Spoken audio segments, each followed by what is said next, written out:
closing the eyes during prayer. This is a huge problem. And this is something that the Prophet ﷺ also mentioned, that this was something that he prohibited for himself and also for the companions as well. And even Ibn al-Qayyim rahimahullah also mentions that anybody who wishes to follow the guidance of the Messenger ﷺ, they should abstain from closing their eyes during the prayer.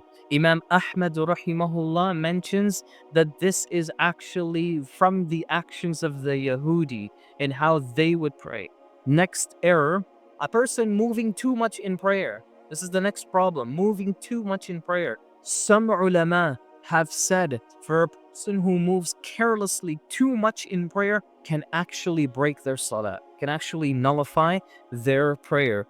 The Prophet ﷺ, what he mentioned was to protect yourself from kathratul haraka, protect yourself from too much movement in the salah. And that's important to understand, because what that tells you is that the Prophet ﷺ did not prohibit any movement in the salah.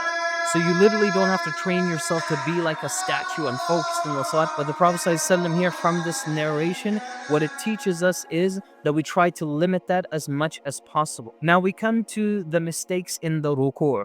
When it comes to the mistakes in the ruku', now this is important. Listen to this. Saying the takbir in the ruku', or saying Sami'a Allahu liman hamida in the standing position. This is a mistake when it comes to the prayer. So how does this look?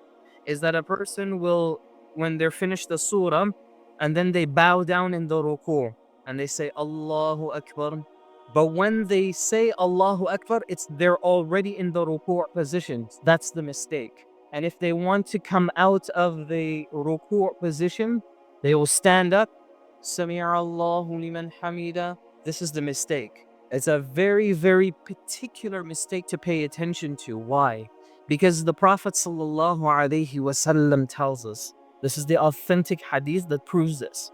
Now listen to how the hadith is. The Prophet ﷺ, Abu Hurairah describes it, that he would make the takbir. In other words, he would say Allahu Akbar when he goes into the ruku', whilst he is going into the ruku', not when he arrives in the ruku' position. And then he would say Sami'a Allahu liman hamida. A lot of people don't even think about that this could actually be an error in perfecting their prayer. So what do you want to do? What you'd like to do is you'd like to make sure that your takbir ends when you arrive in the position that you want to get into. Next mistake when it comes into the ruku'. And this here is not just for the ruku', but it's for every position in the salah, and that is the lack of relaxation in those positions. Not being relaxed when you get into the ruku', when you get into the sujood. Now, the Prophet ﷺ ordered us to have tatma'inna, or have relaxation, be calm when you reach these positions. Now listen to the words of how this hadith is constructed. The Prophet ﷺ is telling this companion, I want you to perform a ruku' until you become relaxed in the ruku' itself. When a person is relaxed in salah, they are going to be relaxed in everything that they do in their life.